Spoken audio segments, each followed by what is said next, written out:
What's up, family, friends, and followers? This is Joao Capilano with Great Expectations Realty. This is my broker, Andrea Praver. Hi.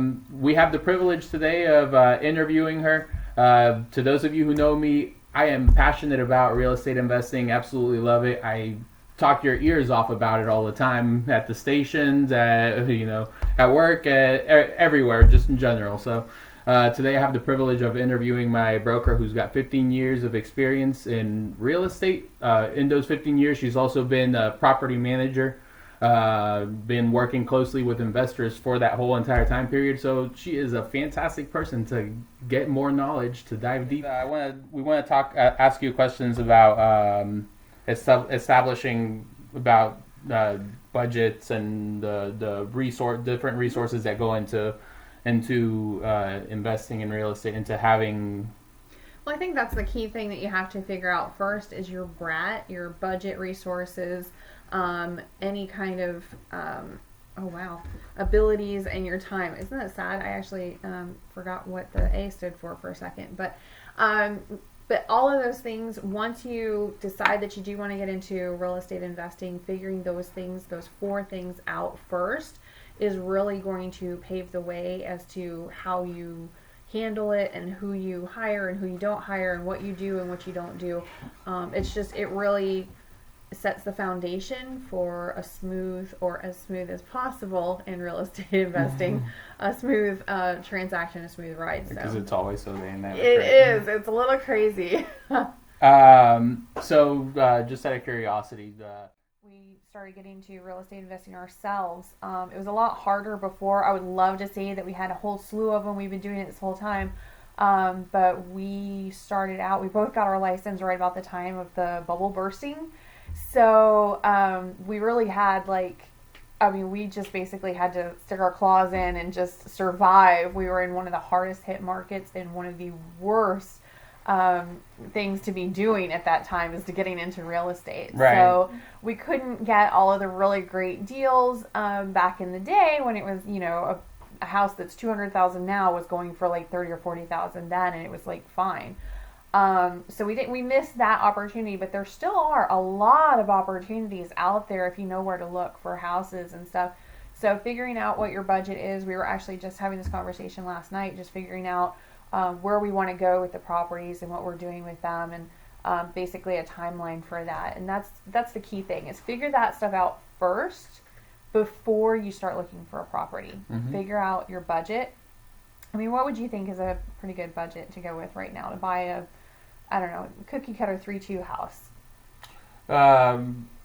Depending on, I think, what you're trying to look to do with the property. If you're trying to flip the property, then it's gonna make a difference. Or it depends what year what your property you're looking to get. Right. If you're looking to get, like, for example, my wife and I are currently in the buying process. And this is not going to be as an investment property as much as it is going to be for a personal, giving my wife the security that she needs in the house that she's getting into. You're a good and man. all that. Like, make the wife happy. Happy wife, happy life. So we're paying what market value for this house would be. It's a 1980s built home, 3-2, about just under 1,400 square feet. We're paying around $150K for it. It's upgraded already, hitting the wife's needs, not wants. Needs. Very smart needs. Man. Yeah. So anyways, it's not the ideal situation I wanted for myself. Right. Because I would have wanted something where I could come into with some equity or something along those lines. So, like, for me, like, if I'm coming in and having a little bit of equity and being able to have some cash flow with the property without putting a 20% down payment on a property, right. I think I would have to go in and. Right, but at the same time, you guys didn't buy the Taj Mahal. Yeah, no. You're just doing your needs, and then you're using your resources and your budget for investing in real estate later, because right. you've got a much more manageable. Right, or much more manageable mortgage. We downsized our mortgage, so right. We downsized our bills so that we could better save money to put down payments into future properties and whatnot. Right. That's what the goal was for us currently. Nice. So.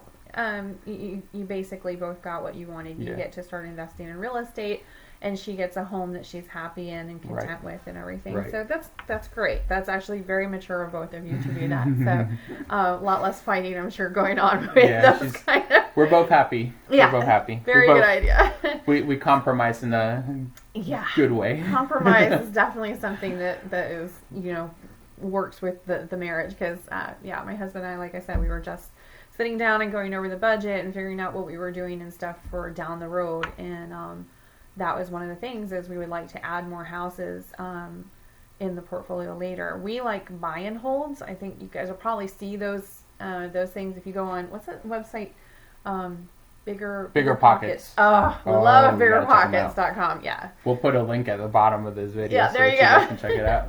I absolutely everybody at the fire station knows about Bigger Pockets now. So biggerpockets.com is great if you're getting into residential or real estate investing in any way. It has a lot of resources and stuff.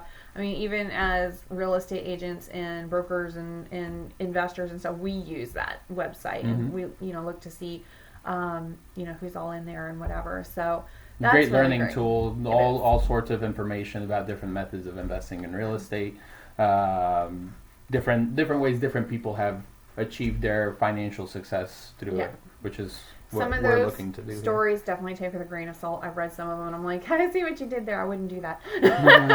But for the most part, you get some really, really great helpful hints and great ways to start. And they will definitely help you with your budget, your resources, your abilities, and your time, and figuring out all of that beforehand. So Yeah, they actually do a really good breakdown on some of their podcast episodes or webinars of that budgeting, the budgeting portion of it, and do a walkthrough on how to go ahead and do that.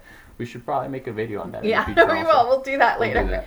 So yeah, one of the things that I do want to say is when you're figuring out those things, your foundation and what you have to work with, just because you saw it on YouTube or Pinterest or heaven help you, HGTV, does not mean that you should or can do this stuff. Okay.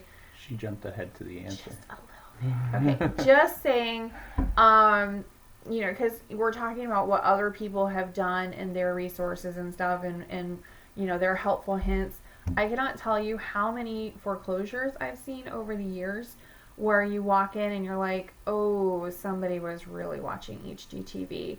And they'll go and like try and do a flip and they'll do like these really outrageous colors and stuff and, do stuff that's not cohesive with the market in Ocala or wherever it is, and it bites them. They spend $10,000 on something that is unimportant to this market in this area, and they don't spend $1,000 on what is important. So stuff like that, it's going to make the property unmarketable. One thing, like especially sunken living rooms, nobody here likes sunken living rooms. Nobody likes anything sunken in Florida. We have too many sinkholes. That's maybe it's reminiscent. I don't know, but anytime you have like a step down into anything anywhere in the house, they We've hate seen a that. lot of converted garages around the area yeah, over here yeah. into extra So- square footage for the house. Right. which- Keep it simple. That's Yeah. all I'm saying. Just keep it simple.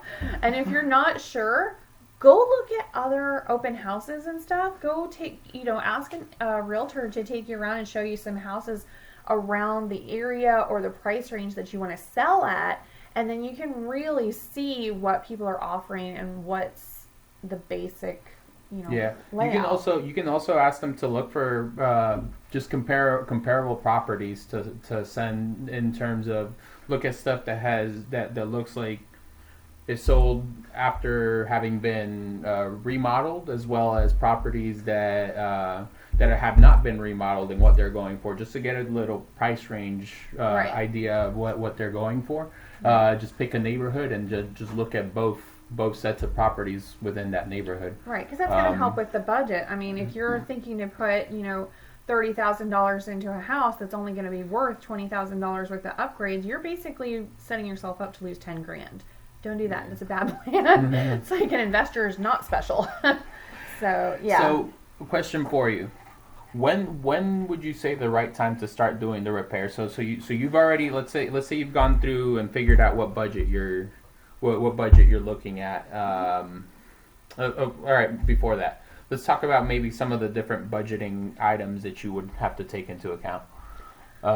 So there, other than like repair costs and Okay, well, my favorite thing when I'm looking for investors, of course, I have a whole list of investors, and they all have different wants and needs, and some are a little more risky. They're more risk takers. Some are more conservative. So I know if I see a house, who to send it to, and I'll send it out and say, this is what I think. This is how much you're going to need in repair costs, and this is what you can expect.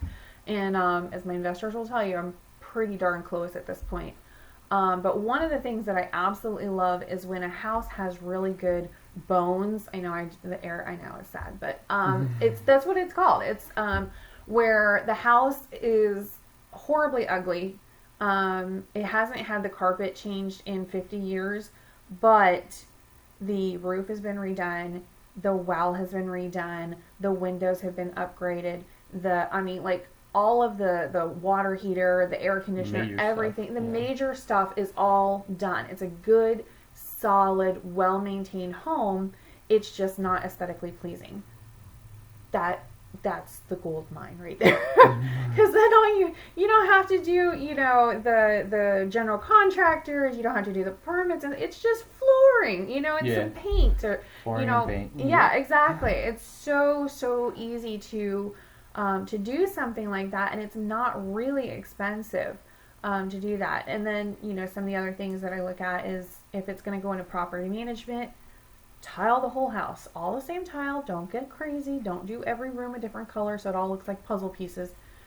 Tile the whole thing, because tile here in Florida can get pummeled. I mean, you can just beat it up. It doesn't matter if there's It's renter proof. Yeah. For the most part it is. The tile is rental proof. You don't have to worry about a dog going and peeing on your carpet and having to replace the carpet. Yeah. Or multiple dogs throwing up on, like my dog likes to throw up at nighttime or in the mornings when she hasn't gotten food. So that sound.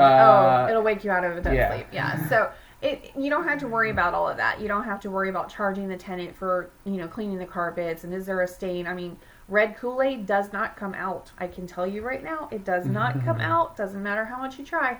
So any of that kind of stuff. But if it's going to be a flip, I'll probably do something maybe like we call it Click Lock, but it's like a water-resistant flooring, and it's so super fast. It's really, really fast, because every day that you're holding onto a house and it's not being sold or rented out, you're losing money. So Click Lock can go in within a day or two. It looks phenomenal, and it's less expensive even than carpet. What different types of jobs when you get into a property? What different jobs getting the property fixed up are things that you need permitting for, you need contractors for, versus are things that you should be or could be doing yourself? Or is it appropriate for you to be doing it yourself? Right. Like, side note here, my wife does not like it when I do it myself, because I like to try to learn and try to get things done as perfectly as possible, and it ends up taking a long time because I'm not very skilled at a lot of these things yet. And so anyways, unfortunately, I'm in the same boat with you, because skilled laborers, they are very, very good and very meticulous at their job. They take pride in their work. The good ones, the ones you want to work with. Mm-hmm. I'm not. I want to get it done. Want to get it done quickly. I'm just not a skilled. I mean, I would never be able to be a carpenter. It just wouldn't happen. Okay, I'd probably lose my fingers. I actually asked my husband. I was like, I really, really want a nail gun, and I was like, I think it'd be great. It'd be so much easier, and da da da da da. And he's like, No, I've seen you with the manual version. And I think you need to master the manual version of a hammer before you try and embark on that little thing. So he told me that was a bad idea, and watch YouTube videos and what happened. So anyway, needless to say, I'm not good with doing that kind of stuff, but I know who to call. I don't have Angie's list. I have Andrea's list. So anything with permits, it really just depends, and the permit stuff changes as well. The requirements. So, like, for example, in Marion County, you do not need to have a permit to change out a water heater. But City of Ocala, you do. So any plumber that's licensed, they know that stuff. So working with a plumber that is honest and meticulous about their work and just really good, and they know these things, it's a gold mine. So also that answers their phone. So whenever you need to find one of those people, come to us. She's got the list. She's been doing this for 15 years over here. Yeah, I mean, it's great. Once you start working with people, you'll accrue that team of people, and they'll be able to do all of that. So, having just a set number of people that can do that. We like to have 2 or 3 of each kind of company. So like 3 plumbers, 3 AC guys, and stuff like that. But that's really hard to find. Is three different companies that are equally great at what they do it's really difficult. So, but we try. What kind of time frame would you like to see stuff like? Say it is maybe just like a minor remodel, like you were saying earlier, just the floors and paint and all that. What kind of time frame are you looking to get that stuff done so that you can have the house ready? Ready to go on the market, because like you said, time is money, and so it really is. The longer it sits, the more you lose. Exactly. It used to be during the recession that you would have, I mean, as long as you had all your ducks in a row, you knew exactly what needed to be done, you had it scheduled, day of closing, you give the keys to the first vendor and they're just out there and out there. You could normally flip a house in under 30 days. Like, you would literally have either a tenant or, a buyer ready right there day 30. Now, because there are so many houses being built and permits being pulled, and all of these people are so busy with work right now, I would actually probably double that. So I would say 60 days is much more accurate. Okay. 60 days. 60 days, yeah. At least here in Ocala. I don't know about the rest of the world, but even with, using the people that you normally use and everything, it's hard to get them scheduled right now. Yeah. And then when you do get the house rented out, there's different types of renters. You can have rental terms you can have in terms of length and whatnot, right? Oh, that's a whole nother video. All right. That's getting ahead of myself here. Yeah, that's a lot of different stuff that you can get into. We can get into that. I mean, I'm cool with doing another video if you are. Okay. Let's go ahead and start a second one after there this. We go. Okay. We'll go ahead and have you guys click on the second one for that. So basically, I would say probably basics is look at your budget, what resources you have, like other people, your mortgage person, your real estate agents, that's us. Yeah, that's us. Look at all of those as your resources, what your own abilities are if you are not so great with a hammer. Resources your resources have for you.